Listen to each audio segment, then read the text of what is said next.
This first set of problems, let's write it. Let's write the following as an exponent. Whoops. As an exponent. Okay. So the first one is 10 times 10 times 10. How do you write that as an exponent? Okay, well, you have the same number here, so you write it as 10 cubed because you're multiplying itself 3 times. That's why you write the 3 up there like that. Number 2. What is 9 times 9? How do you write that as an exponent? You got the same number here, so you write 9, and it's going to be raised to the power of 2 because you're multiplying it by itself 2 times. These are going to be a little bit fast, but you guys will get the hang of it by doing it. What if we have 7 times 7 times 7 times 7? If we're going to write that as an exponent, it's 7 raised to the power of 1, 2, 3, 4. And it's a shorthand way of writing that multiplication. What if we have 5 times 5 times 5 times 5 times 5? Base is all the same, so we take 5 and raise it to the 1, 2, 3, 4, 5. We're at 5 raised to the power of 5. Now let's switch it up just a little bit and say b times b. Now don't get so worried if you see a letter in algebra or pre-algebra. It doesn't mean anything special. It just means this is a number. I just don't know what the value of it is. Maybe b is some variable, something I'm solving for. Maybe it's the base of a house or something I'm solving for. But for right now, just think of it as a placeholder, but the exact same rules apply. It doesn't matter if it's a letter or if it's a number. The way you write this is you look and you see, well, I've got the same base here, really. So I just say b squared, because there's 2 of them, multiplied by itself 2 times. So you treat it exactly the same way. What about c times c times c? Same thing. Same base, which is the letter c, which is some variable for something, multiplied by itself 1, 2, 3 times. So I just put it like that. What if I have x times x times x times x? You're going to see a lot of x here in algebra. The base is all the same. It's basically the same thing multiplied by itself 1, 2, 3, 4 times. So you see the pattern. There's nothing magical about this. It's just being comfortable with it. What if we had y times y times y times y times y? We don't know what y is. Y is just a letter. That's a placeholder. But everything is the same multiplied by itself 1, 2, 3, 4, 5 times. So that's what we mean by that. Now, what if we had 5 times 5 times a times a? 5 times 5 times a times a, how do we write that? The way we write this is 5 times 5. This is the same base here, so I can write this as 5 raised to the power of 2, like that. And then it's also multiplied by a times a, which is a squared, because a has 2 of these a's multiplied together, a squared like that. So 5 squared times a squared. And another thing that you can sort of think about doing this another way is, if you want to get a little bit more fancy, you can rewrite this as 5a times 5a. You should be able to convince yourself that this is really the same thing. Whoops. You should be able to convince yourself that this is really the same thing, because I could take this 5a and put it here, and I could take this 5a and put it here. They're still multiplied together, so I can rewrite this, if I want to, as 5a squared, because this is multiplied by this 2 times. So the base is 5a multiplied by itself twice. So these two things here, these are exactly the same thing. 5 squared times a squared is the same thing as what we have here. We're going to do a lot more work with exponents in the future. I'm going to teach you that this is a rule that you're going to use a lot here, but I'm sort of giving you a little bit of a preview. These are the same thing. What about 10? You have, let's say, negative a times negative a times y, right? So you can do it a couple of different ways. Just for practice here, let's say we can do, this is negative a times negative a, so I could say this is negative a squared, and this is y times y, so I can say this is y squared.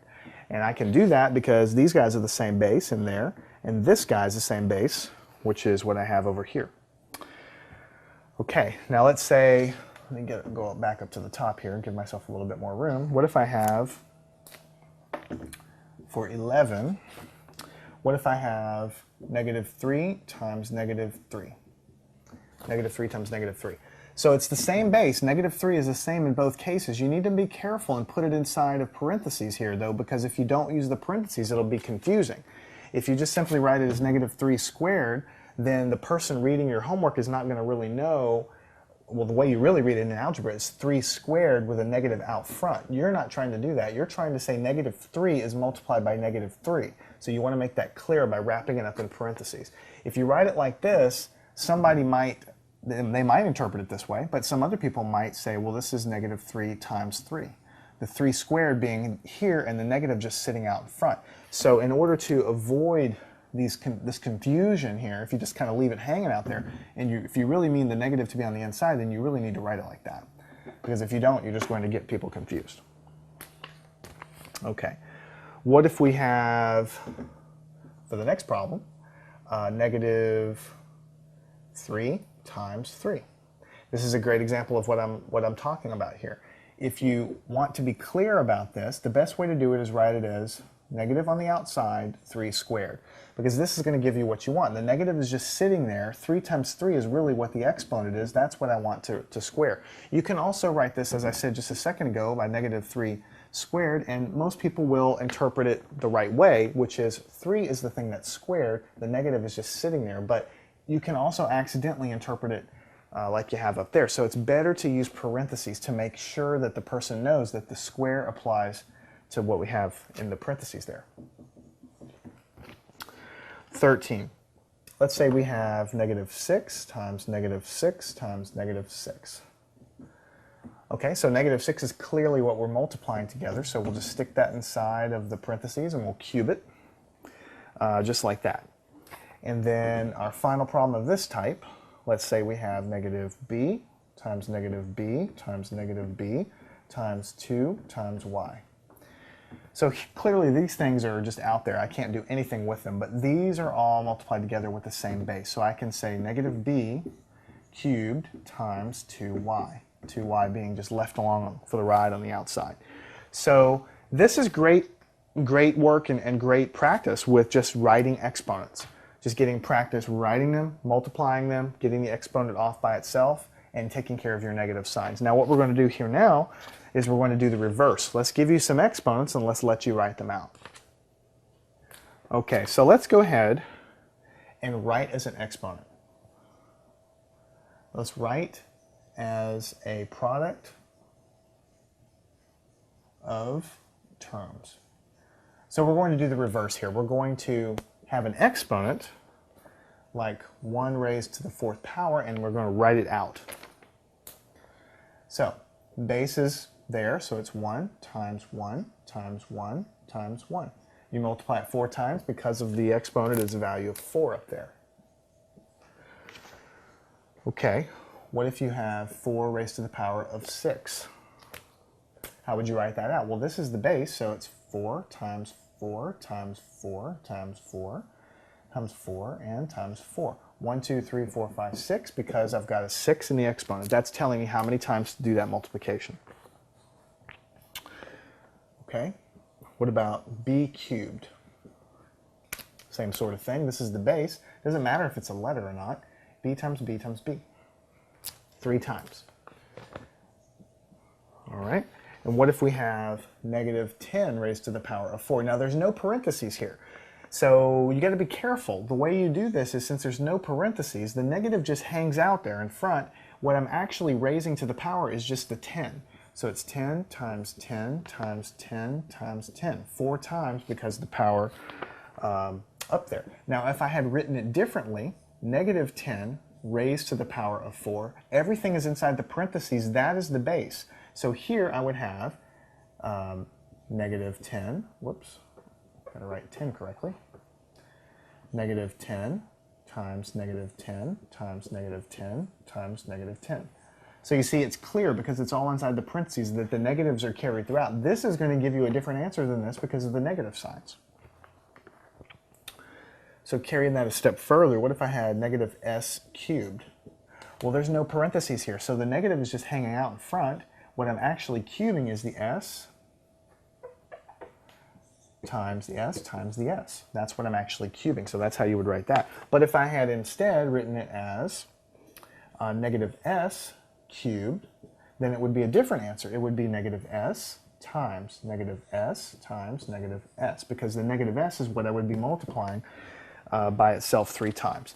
So here we have a great set of problems that shows you how to go in reverse. It's really the same exact skill, we're just going the other direction. Just be careful with the negatives. And it's a very common thing on a test. If you see the negative inside of parentheses, then you have to carry that through your multiplication. If it's just sitting by itself, then this negative is just like a negative 1 sitting out here. And what you're actually doing the exponent of is what's left over. Now what we're going to do is really along the same lines.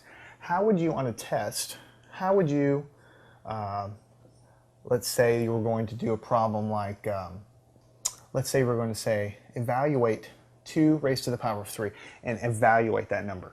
Well, you would have to know that that was the same as 2 times 2 times 2, right? And when you do this, well, 2 times 2, that's going to give you 4, but you have to still multiply by 2, and that's going to give you 8. So when you're evaluating these guys, you're going to have to take your time. 4 cubed, right? So that's 4 times 4 times 4. 4 times 4 gives you 16, but you still have to multiply by 4. 16 times 4 is going to give you 64. And so that would be the number that your calculator would spit out at you. If you had 1 raised to the 4th power, anything with a 1 as the base is easy because it's 1 times 1 times 1 times 1. And you know that if you multiply by 1 enough times, you're just going to still get a 1. Okay. Now let's say you had negative 2 raised to the power of 3. So you would have, just to keep it clear, negative 2 times negative 2 times negative 2. 3 times because of the cube. Negative 2 times negative 2 is positive 4, but you still have to multiply by this negative 2 here. 4 times negative 2 is negative 8 because of the rules of multiplication that we studied in the last section. Negative times positive is going to give us a negative all the time. Okay? And what if we had something like a little bit tricky? Let's say negative 3 squared. Well, it's the same thing. The negative's hanging out front. The 3 times 3, which is what the exponent represents, is just sitting here. So we're going to have negative 9 because 3 times 3 is 9. The negative's just hanging out in front, right? And so that's basically a good little set of problems to show you how to do that. Basically, you just need to do exactly what we did before in the previous section, but then be really careful multiplying as you go left to right and keeping everything straight. See, I wrote this step as an intermediate. Negative 2 times negative 2 is 4 times the negative 2. If I were to just try to do it all in my head, I would probably make a mistake. Now let's go and let's simplify. Let's simplify the following expressions. And we're going to need to use basically our rules. What if we had 3 raised to the power of 7 times 3 squared?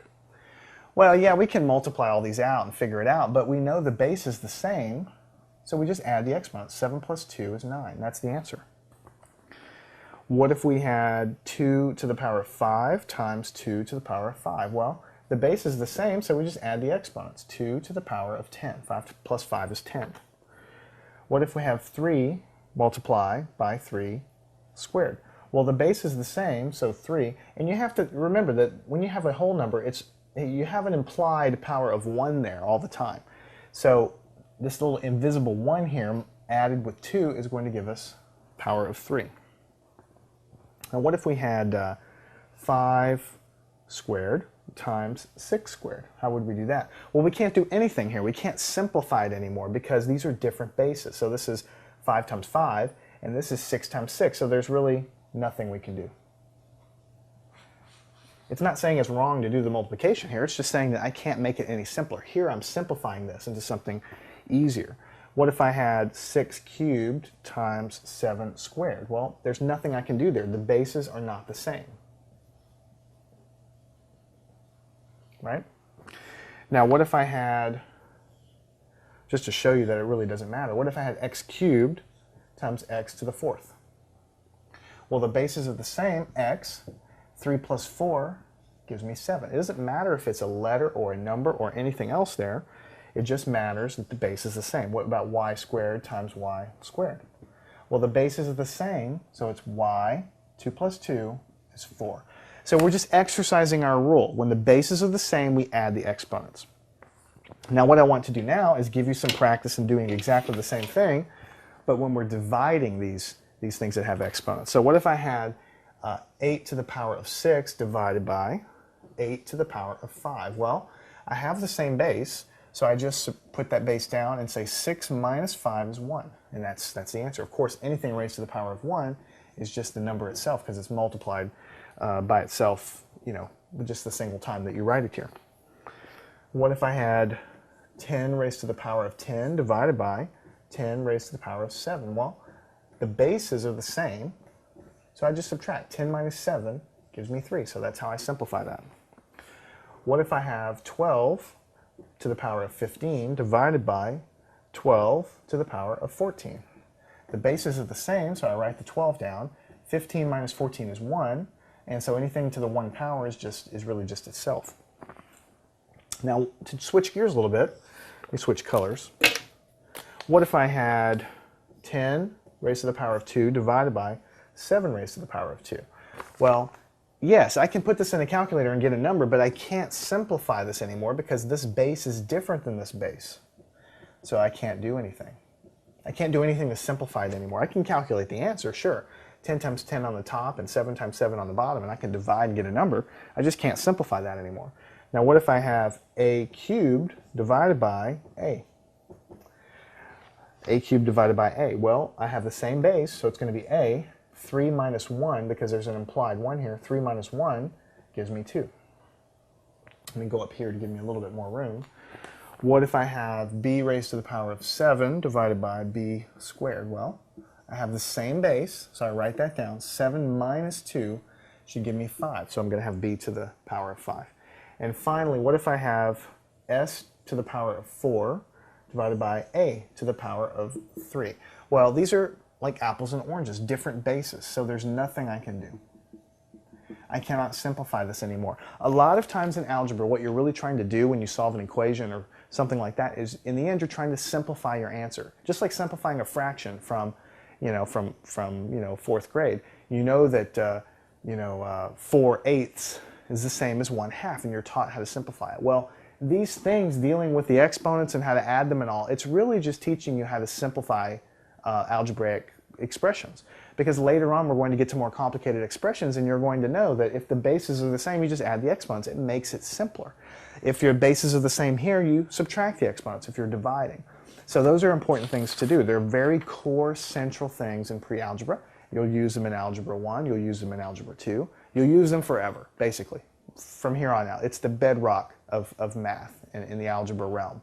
So I'm Jason. I hope you've learned something. I hope from the examples you've gotten a really great feel for how to do this. Watch this section a second time if you need to.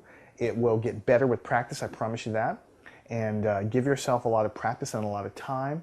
Get yourself comfortable with this stuff, and then I promise you the future sections will come that much easier for you.